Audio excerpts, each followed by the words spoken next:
welcome to some very famous people you've never really heard of. Bite-sized biographies of the famous, the infamous, and the quirky in less than an hour.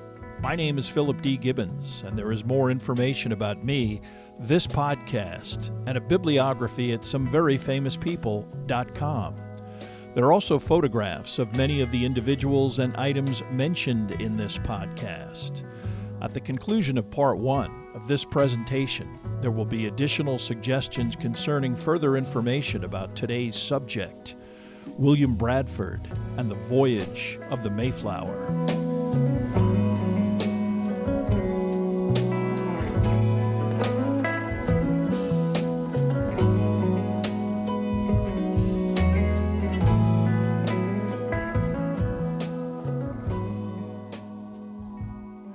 We will begin our story of the Mayflower in just a moment, but please note for clarity, I have referred to most place names using the modern designation for most locations. On November 11, 1620, a 100-foot-long cargo ship called the Mayflower entered what is today known as Provincetown Harbor, virtually on the tip of present-day Cape Cod. This was the culmination of over 2 months at sea for 102 immigrants, originally from England. Some of this contingent intent on establishing their own religious settlement in the New World, free from persecution from the British Crown. Their Atlantic crossing was difficult, their time spent mostly below deck, lashed by gale-driven waves that left them and their clothes and quarters in a miserably damp and chilly condition. Their diet of hardtack, dried meat, and watered-down beer little comfort. The captain, Christopher Jones, found an appropriately deep and secure location and anchored the ship. Especially exhausted after the previous 2 days of unsuccessfully attempting to reach the Mayflower's intended destination, the mouth of the Hudson River, Jones and his crew quickly went below deck, intent on some much-needed rest. Under clear skies and temperate weather, 16 male voyagers resolved to use a smaller longboat to explore the shores of the surrounding harbor. One of these men was 30-year-old William Bradford, a typical Mayflower passenger. Influenced at a young age by critics of the Church of England, Bradford was a member of a group who were known as separatists for their desire to separate from the C of E, believing this entity to still be tainted by its Catholic roots. At age 18, he initially fled to Holland, residing in Leiden with other spiritually like-minded emigrants, but feeling that their children would be too heavily influenced by Dutch society, this congregation and other separatists resolved to establish their own community in what was then known as Virginia. Such a venture required official permission from the royal government, but so enthusiastic over colonization over as much territory as possible, the Crown, after much negotiation, agreed to allow an outpost near the mouth of the Hudson. The area then known as Virginia bears no resemblance to the boundaries of the present-day American state. This designation signifying any potential additions to existing colonies like Jamestown, no matter how far north. In a subsequent memoir known as Of Plymouth Plantation, Bradford wrote about the moment when this heavily armed but grateful group first landed on Cape Cod's sandy beach. They fell upon their knees and blessed the God of heaven who had brought them over the vast and furious ocean and delivered them from all of the perils and miseries thereof, again to set their feet on the firm and stable earth, their proper element. Bradford did not even begin writing his Mayflower travelogue until 1630, but his mere survival until this date was statistically fortunate. By the end of the winter of 1620, half of the 102 original passengers on the Mayflower were dead. A similar percentage of crew members also died, the remaining survivors facing the bleak prospect of a similar fate. It was only through the resolve and ingenuity of men like William Bradford that this dwindling contingent survived. William Bradford was born in March of 1590 in Austerfield, Yorkshire, England, The exact date is unknown, although he was baptized on March 19th of that same year. Many members of his family died when he was a child, and Bradford was orphaned by the age of 7. Sent to live with 2 uncles, he spent most of his time as a farm laborer, and his leisure activity consisted of reading and studying the Bible and other classic philosophical tracts. Intellectually curious, he was exposed to various sermons of area preachers who radically suggested that the Church of England was still inappropriately influenced by Catholicism. His uncles considered such beliefs as heresy, but Bradford was not deterred by their hostility. Continuing to attend sermons by various figures who espoused either purifying the Church of England or even separating from it entirely, Bradford made the acquaintance of William Brewster, the postmaster of the nearby town of Scrooby. Alienated from his own family, William Bradford began to perceive Brewster as a father figure who strongly reinforced Bradford's religious beliefs. Brewster was an advocate of separating entirely from the Church of England and a high-profile member of the spiritual contingent of Yorkshire known as Separatists.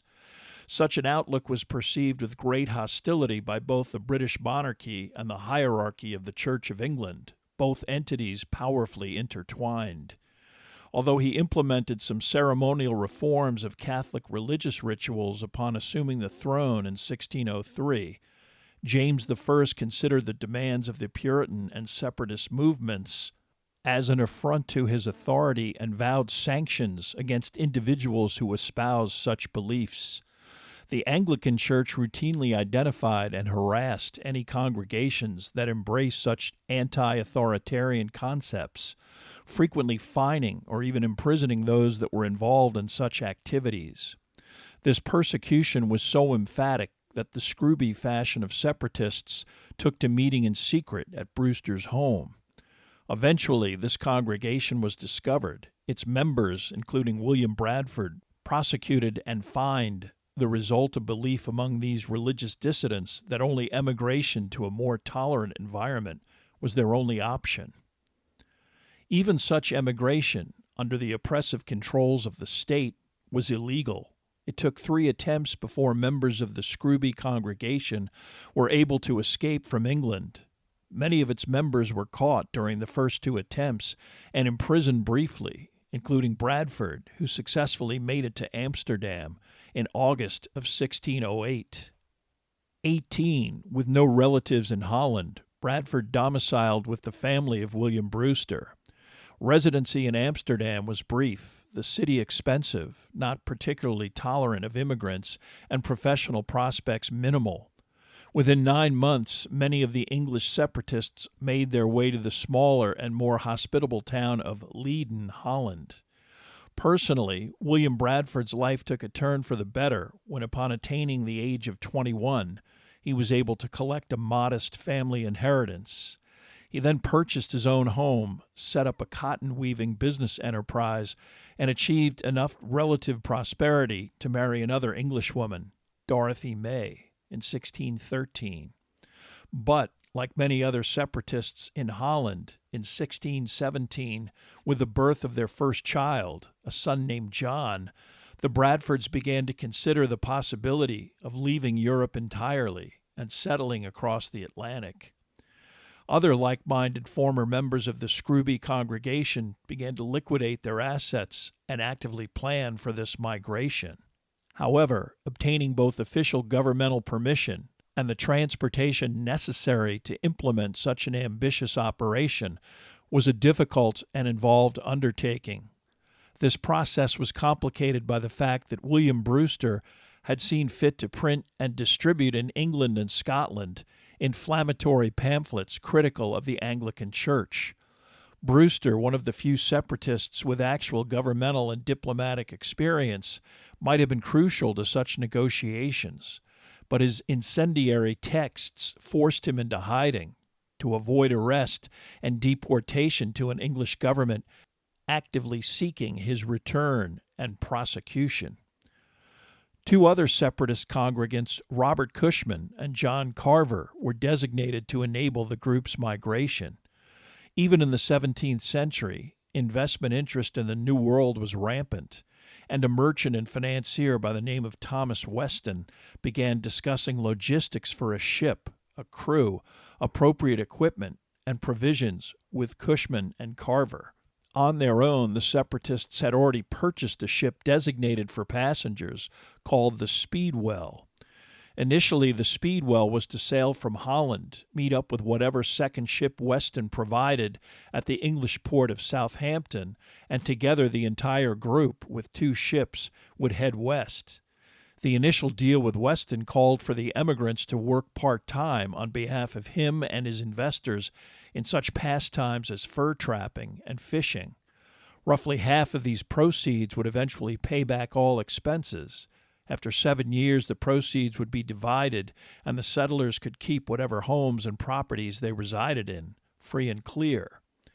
Only a third of the congregation, at most 125 people, intended to sail in the first tranche of settlers, some wanting an initial group to determine the viability of such a venture, others unable to raise enough cash to participate. Most in the group were like William Bradford, who had sold all of his assets and eager to get on with the venture, every day another day of depleting, dwindling provisions. Others, like the actual pastor of the group, John Robinson, stayed in Leiden, where a sizable number of Separatists would remain, awaiting developments from the eventual settlement. This cautious perspective proved prescient when Weston began to behave deviously, claiming that a change in developments required his investors, known as the merchant adventurers, to radically alter the deal. He maintained that the inability of the settlers to negotiate a prosperous fishing monopoly in the vicinity mandated a much more onerous agreement. His backers would only provide the necessary funding if the colonists agreed to spend all of their time working on the investors' behalf. Even worse, the adventurers insisted other settlers with no religious inclination be included on the journey. The presence of this group, eventually nicknamed the Strangers by the Separatists, was especially ill-suited because they were headed by a purchasing agent designated by the adventurers, Christopher Martin, a disagreeable and uncooperative individual who refused to work with Cushman and Carver. This lack of coordination only added to the confusion surrounding the potential voyage.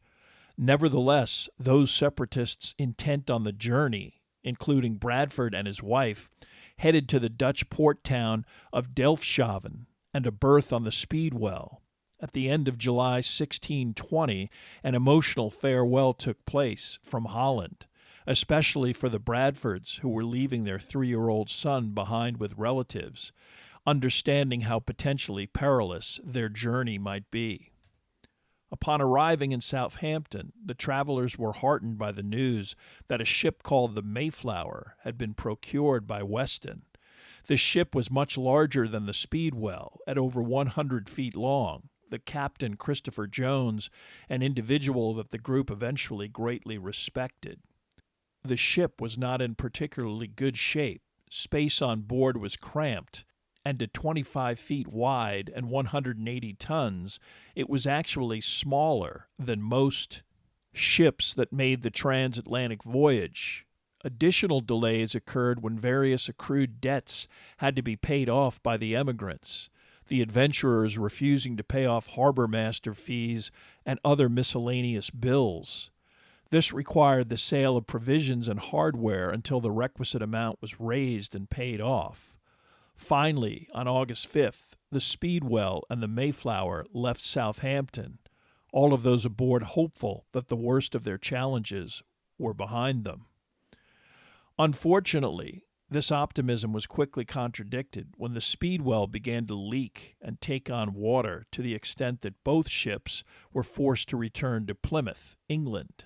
The only prospect of continuing the voyage, the consolidation of both people and cargo aboard the Mayflower.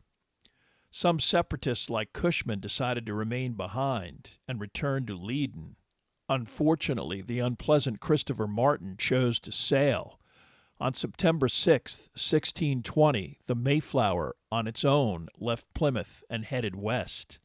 The original August departure had some advantages, including an arrival in mid to late autumn, which allowed for minimal disease-causing insects and the planting of new crops. Leaving in September meant arriving after the onset of winter, a much more foreboding prospect. But the Mayflower's occupants, frustrated by months of delays and financially sensing that it was now or never, finally left England behind. There were 102 passengers plus crew, all intent on a new life in the New World.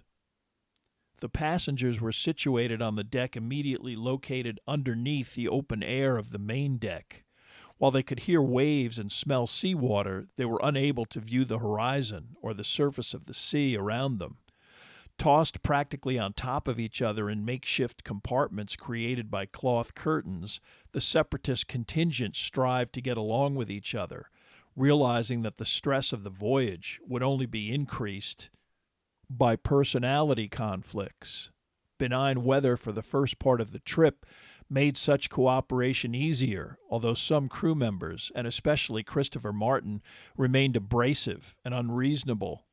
One of several pregnant women on the ship, Elizabeth Hopkins, went into labor relatively quickly into the voyage, although there were two men, a surgeon barber, and another individual who could best be described as a medic on board.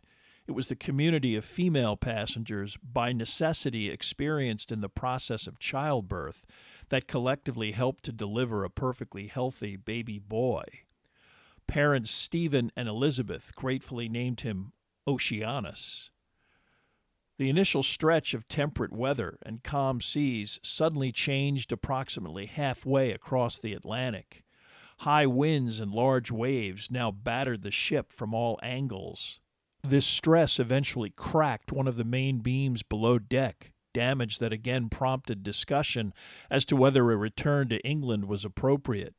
Luckily, among the various tools initially brought on board was a large screwjack used to lift timbers in the framing of new home construction.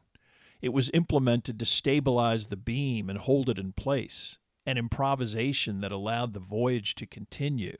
But conditions only worsened. The small ship confronted with waves that at times reached 100 feet, individuals tossed around below decks by the tremendous power of storms in the open ocean. Clothes were impossible to keep dry under such circumstances, the captain finally furling up the sails and allowing the Mayflower to be driven in whichever direction it was pushed by the waves. Although disease and illness seemed inevitable under such conditions, it was a particularly hostile crew member who initially became sick and died during the voyage, a development that the separatists perceived as divine retribution. As conditions remained harsh, this contingent clung to their faith, spending a great deal of time singing religious hymns in unison. Only one other individual, a 21-year-old, became ill and died during the crossing. It was only a few days after this individual was buried at sea that on November 9th, crew members spotted land, eventually identified as Cape Cod.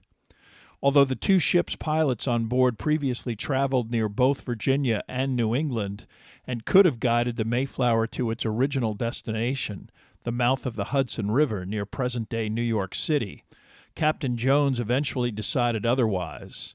The ship had survived its transatlantic journey, but the late autumn weather made for challenging conditions heading south off of the coast of Cape Cod, a dangerous network of shoals and sandbars difficult to navigate in even the best of conditions. Jones decided that Cape Cod, with a ship filled with fearful passengers and exhausted crew, was close enough. His original plan called for his return to England as soon as the passengers were appropriately settled on shore, and he was in a hurry to get on with that process. He turned back in a northerly direction and eventually made his way to the western interior of the Cape Cod Peninsula, finally anchoring in Provincetown Harbor. An urban legend maintains that the Mayflower came ashore because it was running out of beer, the only liquid still safe to drink, as stored water quickly went bad at sea. In fact, Jones began rationing beer because he wanted to conserve what he had left for his return voyage. This premature landing outside of territory designated by British authorities presented an immediate problem. Since the stranger contingent on board was inclined to dispute any attempts at the separatists controlling the governance of the colonists once they landed, assertions were made that as a result of the ship landing in an undesignated territory, they were free to do as they wished and were not obliged to respect any other authority. To address this situation, several charismatic individuals on board the ship composed an agreement that set out specifically what laws and guidelines should be followed by the community. Containing ideas generally suggested mostly by William Brewster, this agreement, known historically as the Mayflower Compact, also resulted from some of the formerly aloof strangers like Christopher Martin understanding that for the colony to financially succeed and for the adventurers to get any kind of return on their investment, all of the settlers needed to work together. Any rebellion or chaos by a minority meant collapse of the effort and possible death of every member of a potential settlement. Even more pragmatic was the selection of John Carver as the first governor of the colony. Carver, wealthy and already a major contributor to the effort, was a separatist, but level-headed and humble, acceptable to the likes of Christopher Martin, who the separatists had no intention of accepting in any position of authority. 41 males on board signed this agreement, a kind of communal compromise to underline the need to cooperate with each other or perish. Ultimately, the Mayflower Compact is historically perceived as one of the seminal documents in American history, its importance reinforced by the ultimate success of the community it established. November 12th, the day after some of the settlers briefly explored the shores of Provincetown Harbor, was a Sunday that required a religiously mandated day of rest. On November 13th, 4 pieces of a small sailing ship were removed from the hold and taken to the edge of the shore where carpenters attempted reassembly. While this went on, the rest of the passengers also came ashore, thrilled with the opportunity to experience fresh air and even to clean clothing in a nearby freshwater pond. Because the smaller boat was damaged during the voyage, its reassembly took much longer than anticipated. Among some of the men on board, including Bradford and Miles Standish, an experienced soldier officially in charge of matters involving potential conflict with natives or even obstreperous settlers, there was a great impatience for some kind of organized exploration of the nearby territory. Carver was much more cautious about such a venture, concluding correctly, as it turned out, that indigenous residents might be lurking close by, might also be quite hostile, perhaps to a fatal extent. Ultimately, the governor relented. On November 15th, 16 men, each armed with a musket, sword, and what purported to be 17th century body armor, came ashore in a longboat, and in mid-November forced to walk at low tide and shallow water to reach dry land. They were eager to find a significant river, arable soil, and hoped to interact positively with any indigenous locals they could find. Although he was at the head of this landing party, Standish had no idea where he was going, and he was not even close to an appropriate body of water. The group did see a half-dozen natives who promptly fled, attempts by the colonists to pursue unsuccessful. They continued south, heading to what is now Truro, Massachusetts, finding remnants from both previous brief European explorations, a native burial ground, and the most productive discovery of all, a cache of corn kernels and dried corn still on the cob, potentially usable for agriculture. The group then turned around and headed back to their landing point, where they were retrieved and returned to the Mayflower. It was not until November 27th that the small sailing craft was seaworthy enough to commence on the next exploratory voyage. This boat was approximately 30 feet long, single-masted, and contained 34 individuals, 10 crew. The weather was continually inhospitable, all aboard freezing from exposure to shallow water and cold temperatures, much colder than were typical in England. 6 inches of freshly fallen snow complicated the initial return to the area where corn was previously retrieved, but a persistent search and excavation provided even more of this material. But this expedition was cut short by the cold, and the boat soon returned to the Mayflower. Within a few days of this return, another child was born on the Mayflower and an adult died. By December 6th, Captain Jones sent out another shore party, this time with only a few crew members and 17 colonists, including Carver, Standish, and Bradford. Temperatures were consistently in the low 20s or lower, ocean spray quickly freezing on whatever gear the expedition members were wearing. They first explored area around Wellfleet and then proceeded to Eastham, camping for the night inside a hastily assembled barricade of tree limbs, a roaring fire in its interior. Early the next morning, as the settlers prepared their breakfast, their first encounter with the natives occurred, announced silently with a barrage of arrows. After a brief skirmish involving very little actual sighting of the attackers, the colonists were able to chase their assailants into the woods. No one was injured, but numerous arrows were retrieved, remarkable weapons, over 2 feet long, with feathers at one end and sharpened stone or deer antler at the other business end. Captain Jones deferred to his 2 pilots and remained behind on the Mayflower. One of these pilots was familiar with the region and, with a particular destination in mind, set sail without any stops on land. Repairs to the boat proved inadequate when the rudder became ineffectual, the weather deteriorating into rain and sleet. When the mast actually cracked into pieces, all on board resorted to rowing. Pilot Robert Coppin was reasonably sure that he was headed to a previously observed harbor he believed appropriate for settlement. But in such conditions he became unsure of himself. With night descending and conditions worsening, a decision was made to go ashore at the first appropriate landing spot and build a bonfire, the alternative frostbite and even death. The next day, Saturday, December 10th, dawned sunny and much more benign than the preceding days. The men quickly determined that they were on an island that today bears the name Clark Island, John Clark, the Mayflower pilot, who first set foot on it. It was situated in a calm body of water, almost completely landlocked except for a narrow entrance through 2 peninsulas. One of these peninsulas barely avoided the night before. This was the location that Coppin remembered, and it did seem ideal for the settlers' needs. They spent Saturday replacing the mast with an appropriate tree they cut down, drying out in front of the ongoing fire, and pulled it together after several stressful days. Sunday was, of course, another leisurely day, but on Monday they began to reconnoiter the harbor in earnest. It was certainly deep enough for a ship the size of the Mayflower, and eventually, upon landing on shore, they found large areas suitable for agriculture, fresh water in several streams, and no obvious signs of any kind of recent habitation by natives. Additionally, although at least one sizable boulder was certainly situated in the area, there was no mention by Bradford, in either of his 2 personal accounts of this excursion, of a landing assisted by a large rock. This seems to have been an invention of subsequent residents, much to the delight of future chambers of commerce.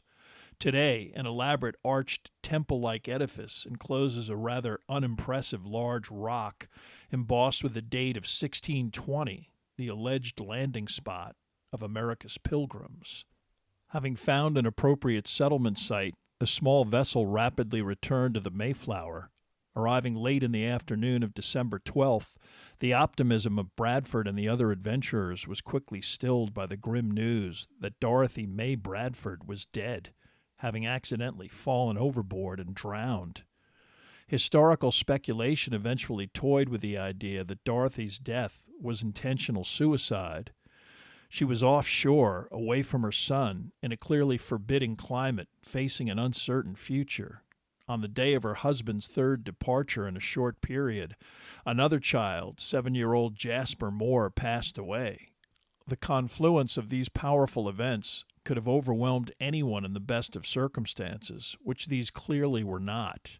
This was another event that Bradford never specifically discussed in his written works. Most likely, like all experiences within his congregation, this tragedy would have been accepted simply as God's will. Life went on. The Mayflower headed in the direction of what eventually would be referred to as Plymouth Harbor, the name stemming from their launch point in England. Several spots along the shoreline, like Clark Island, were considered and rejected until the ship reached the southern part of the harbor area near the landmark rock spotted earlier. The area was an obvious location with a rising hill near the shoreline providing not only a spectacular view of the region, but an obvious location for protective fortification. Although the Mayflower itself could not anchor in the immediately shallow shoreline, there were various brooks and streams that could supply all of the freshwater needs of a settlement. Their smaller boats would be perfectly stored in a marsh at the edge of one of these larger streams.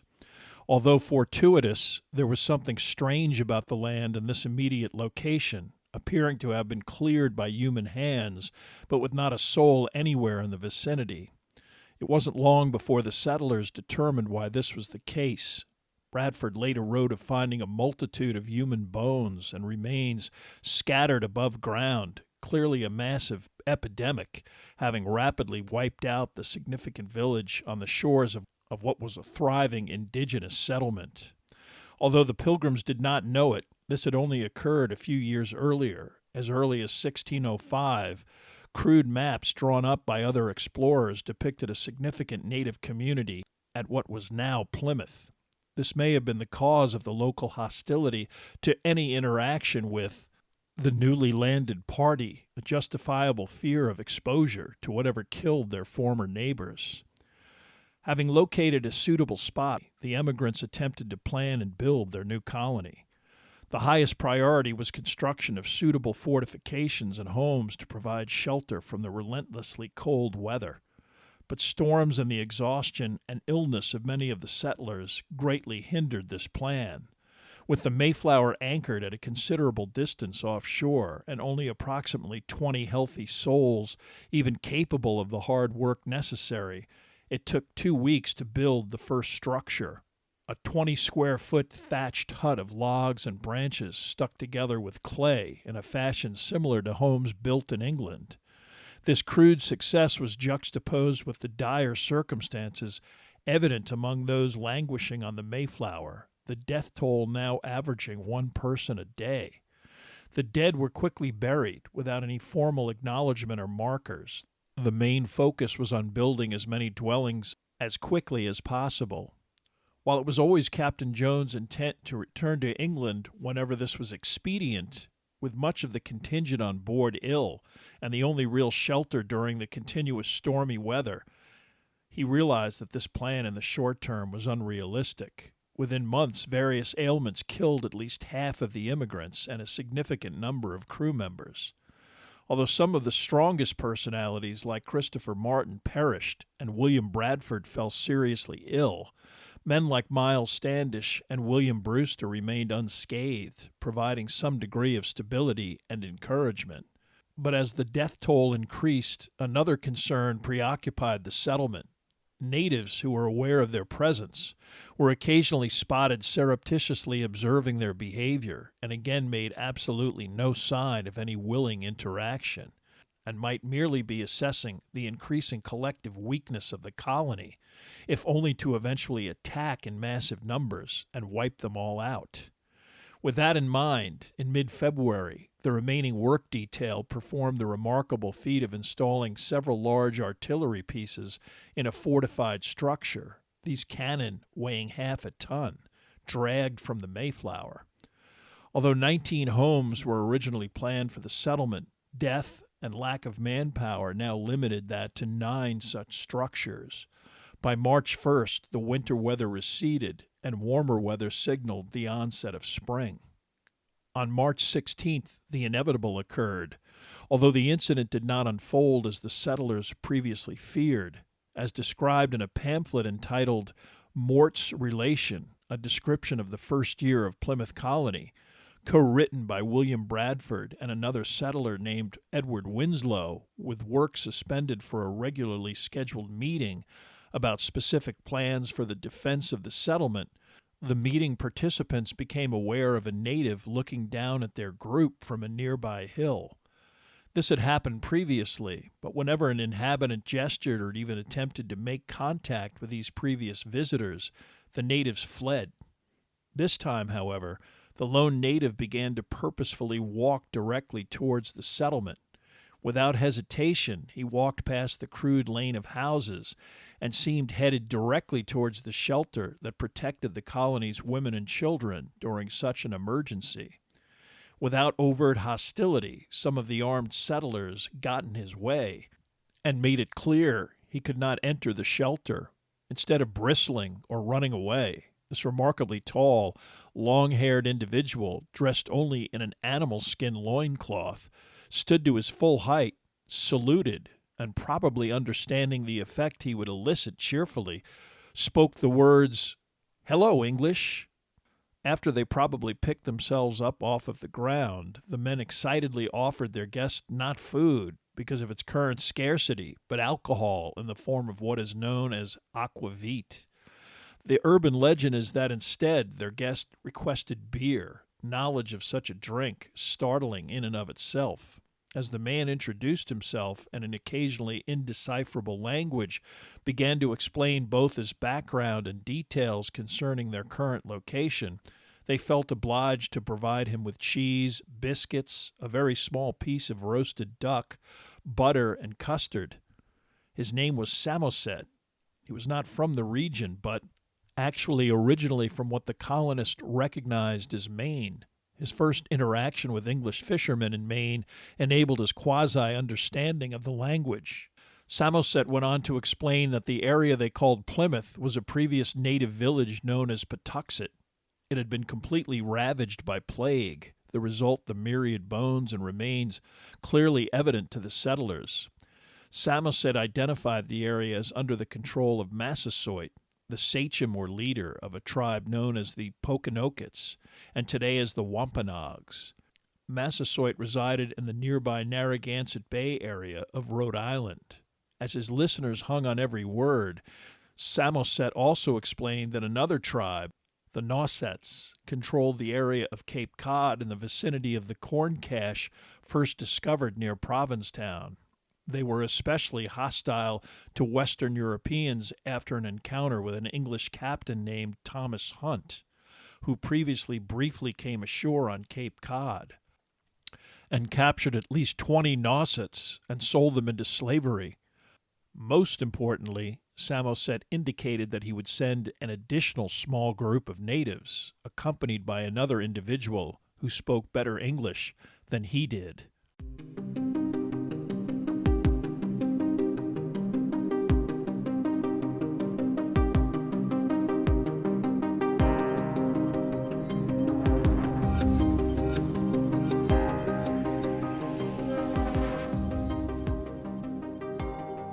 Thank you for listening to part 1 of this podcast about the Mayflower. Information for this podcast came from the books Mayflower, A Story of Courage, Community, and War by Nathaniel Philbrick, and The Mayflower by Rebecca Frazier. There are also additional photographs, bibliographical, and musical information at someveryfamouspeople.com. If you have enjoyed this presentation, please like us at our Facebook page, Some Very Famous People. Follow us on Twitter at Philip D. Gibbons. Subscribe to my YouTube page at Noblesse Oblige. And if you like bite-sized biographies, please tell a friend.